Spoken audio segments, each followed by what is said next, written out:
ජෙසුපීටයි අදර සහෝදර සහෝදරියනි අද මහා බ්‍රහස්පතින්දා අද දිව්‍ය පූජාවේදී අපි විශේෂ කරුණු කිහිපයක් ගැන මෙනෙහි කරනවා.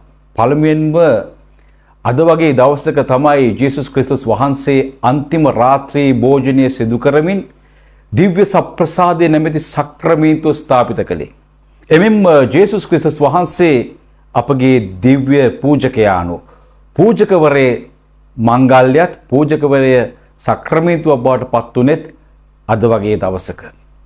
එමෙන්ම සුවිශේෂය තුළ අද අපි දකිනවා අද දවසේ වෙච්ච සුවිශේෂ කාරණාව. එනම් ජේසුස් වහන්සේ අන්තිම රාත්‍රී භෝජනයේදී ජෝම්තුමාගේ සුවිශේෂයේ අනුව ජේසුස් වහන්සේ තම ශ්‍රාවකයන්ගේ පාද දෝවණය කළා. මෙච්චර කල් මේ ලෝක ඉතිහාසයේ ඒ වෙනකල් සිදු වුණේ කුමක්ද? තමන්ගේ ගෝලයෝ තමයි ගුරුවරයාට පුද පූජාප්පු කළේ, සේවාව කළේ. එමෙන්ම ගෙදර ඉන්න වහලෙක් තමයි, වහල් පුද්ගලයා තමයි, වහලා තමයි තමන්ගේ ගෙදරට එන ආරාධිත අමුත්තන්ගේ එම නැත්නම් අනිත් පුද්ගලයන්ගේ පාද දෝවණය කළේ. ඊට හේතුව තමයි ඔවුන් කාන්තාරේ දූවිලි ගොඩේ එන්නේ ගෙදරට එන්න ඉස්සෙල්ලා ඒ ගෙදර ඉන්න වැඩ කරන වහලා ඒ පුද්ගලයා අනිත්‍යගේ පාද දෝවණය කරනවා. අද දරුවෙනි සහෝදර සහෝදරියනි ජේසුස් ක්‍රිස්තුස් වහන්සේ යටහත් පහත් වුණා තමන්ගේ ගෝලයන්ගේ පාද දෝවණය කරන්නට. වහලෙක් බවට පත් වුණා, සේවකයෙක් බවට පත් වුණා.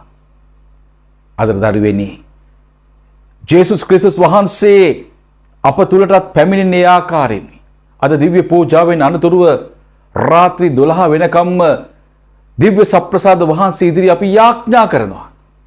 දිව්‍ය සප්‍රසාදයේ වැඩවසන ජේසුස් ක්‍රිස්තුස් වහන්සේට අපි নমස්කාර කරනවා. දිව්‍ය පූජාවේදී තමයි මෙම පූපය ජේසුස් වහන්සේගේ ශරීරයේ බවට මිදිවුස ජේසුස් වහන්සේගේ අමිල රුධිරයේ බවට හැරෙන්නේ. අදට දරුවෙනි අදත් ජේසුස් වහන්සේ අප තුළට එන්නේ.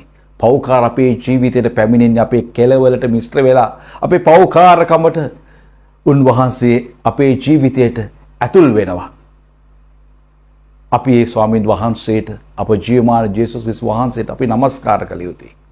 එමෙන්න අපේ ජීවිතයේදීත් නිහතමානී විය යුතුයි. උන්වහන්සේගේ රාජ්‍ය වෙනුවෙන් උන්වහන්සේගේ වහලෙක් සේවකයෙක් විය යුතුයි. ඒක නිසා අද දවසේ සිදුවන කාරණාව තමයි උන්වහන්සේගේ පාද දෝවණය කරන පාද දෝවණය action speaks louder than words.